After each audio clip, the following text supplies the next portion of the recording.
They tell you the United States is drowning in debt, $38 trillion, a number so large it's supposed to scare you into not asking questions. But here's the uncomfortable truth. The United States is not panicking about its debt. It's not rushing to pay it down. And it's certainly not planning to suffer for it. In fact, quietly, methodically, and without asking for public permission, the US is already reducing the real burden of that debt, not by paying it back, but by changing what paying back even means. And once you see how it works, you won't hear debt numbers the same way again. Pause on that thought, because right now, every headline tells the same story. Record deficits, political deadlock, debt spiraling out of control. And yet, bond markets aren't panicking. The dollar isn't collapsing. And Washington keeps spending like tomorrow is optional. That contradiction is the story. This matters now because we're at a moment when interest costs are exploding.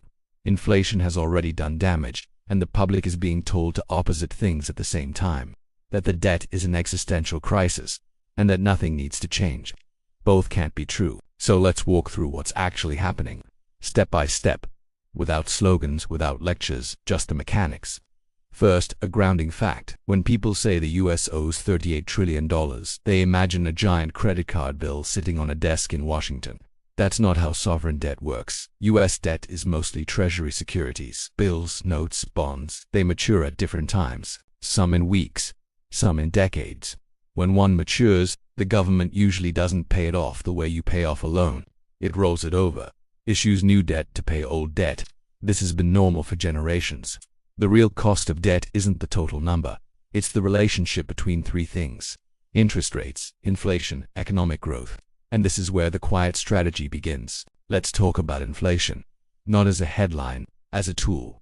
Inflation doesn't just raise prices, it erodes the real value of money over time. That includes debt.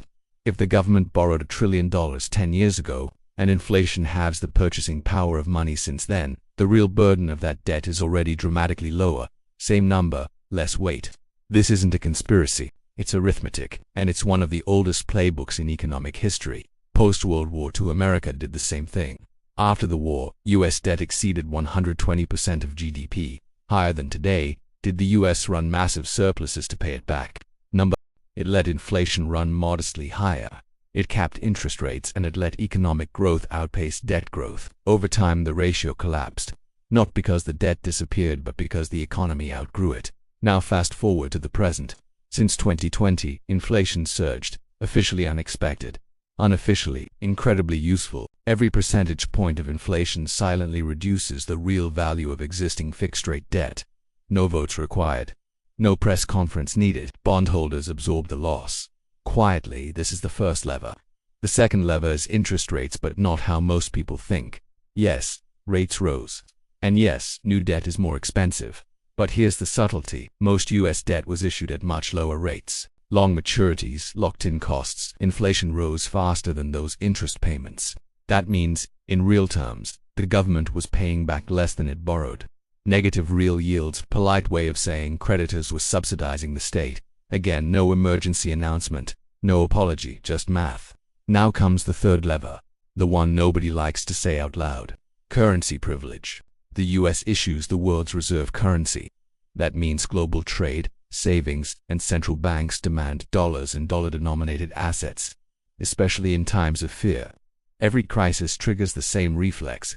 Money rushes into US treasuries even when the debt is high, even when politics look dysfunctional. It's not trust in Washington, it's lack of alternatives. This persistent demand keeps borrowing costs lower than they otherwise would be, which gives the US time to inflate, time to grow, time to roll debt forward. Now let's address the part that sounds absurd but matters most.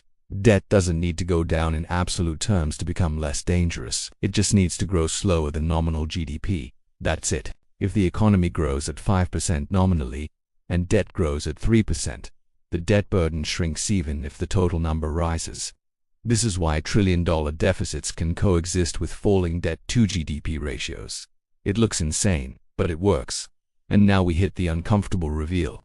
The public debate is framed around paying off the debt. That's never been the plan. The real strategy is dilution.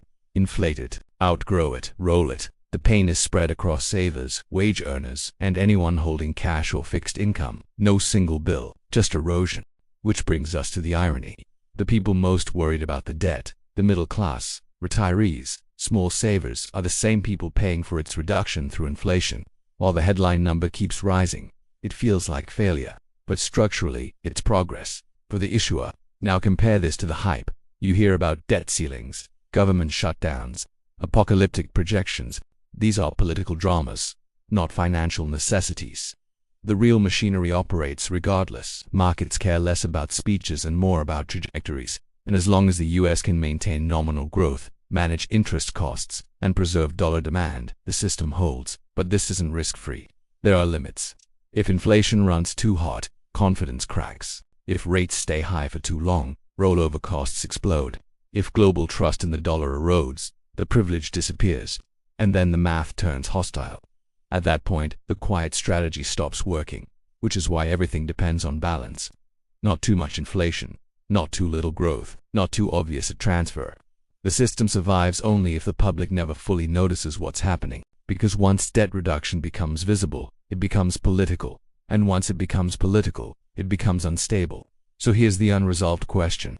If the United States has learned how to reduce its real debt without paying it down, without votes, without headlines, how long can that continue before the cost shows up somewhere impossible to ignore? And when it does, who do you think will be told they benefited from it? And who do you think already paid?